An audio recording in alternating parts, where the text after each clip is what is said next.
दूसरा सैमुएल बाब 20। और वहाँ एक शरीर बनियामीनी था और उसका नाम सबा बिन बिक्री था। उसने नरसिंगा फूंका और कहा कि दाऊद में हमारा कोई हिस्सा नहीं और ना हमारी मिरास यस्सी के बेटे के साथ है। ऐ इसराइलियों, अपने अपने डेरे को चले जाओ।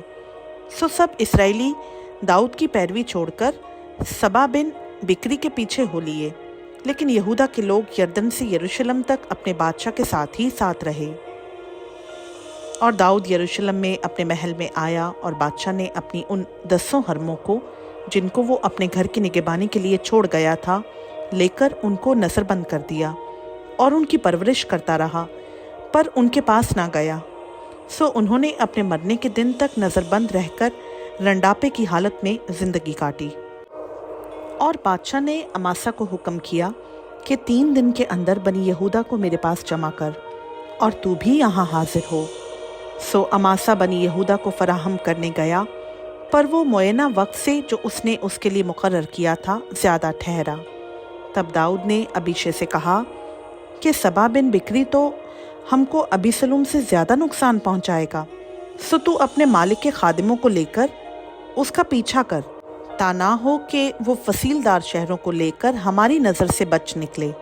सो युआब के आदमी और करीती और फलीती और सब बहादुर उसके पीछे हो लिए और यरूशलेम से निकले ताकि सबा बिन बिक्री का पीछा करें। और जब वो उस बड़े पत्थर के नज़दीक पहुँचे जो जिबाउन में है, तो अमासा उनसे मिलने को आया। और युआब अपना जंगी लिबास पहने था और उसके ऊपर एक पटका था जिससे एक तलवार मियान में पड़ी हुई उसकी कमर में बंधी थी, और उसके चलते चलते वो निकल पड़ी। सो युआब ने अमासा से कहा, ए मेरे भाई, तू खैरियत से है? और युआब ने अमासा की दाढ़ी अपने दाहिने हाथ से पकड़ी कि उसको बोसा दे, और अमासा ने उस तलवार का जो युआब के हाथ में थी ख्याल ना किया।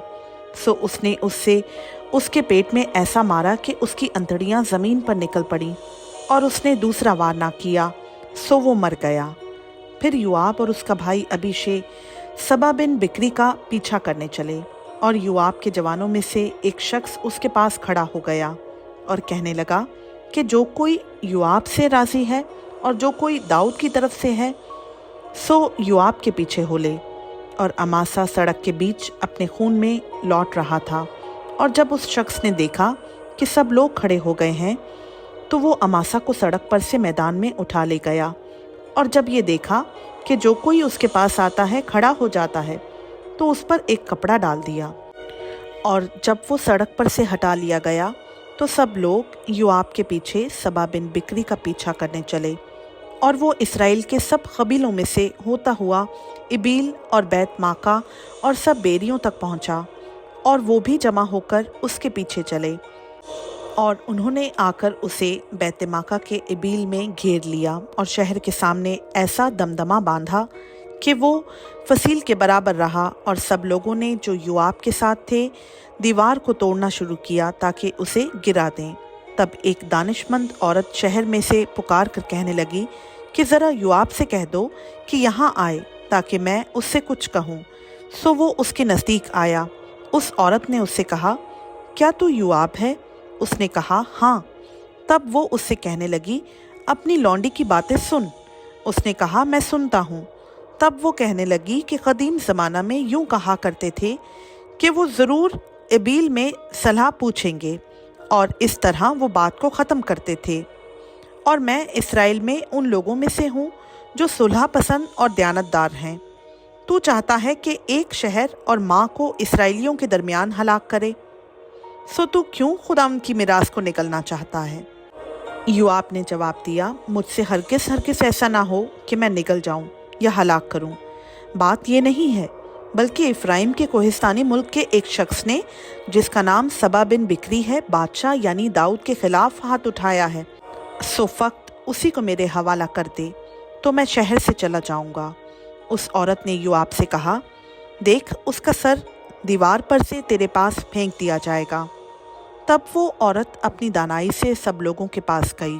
सो उन्होंने सबा बिन बिक्री का सर काट कर उसे बाहर युआब की तरफ फेंक दिया। तब उसने नरसिंगा फूंका और लोग शहर से अलग होकर अपने अपने डेरे को चले गए, और युआब यरूशलेम को बादशाह के पास लौट आया।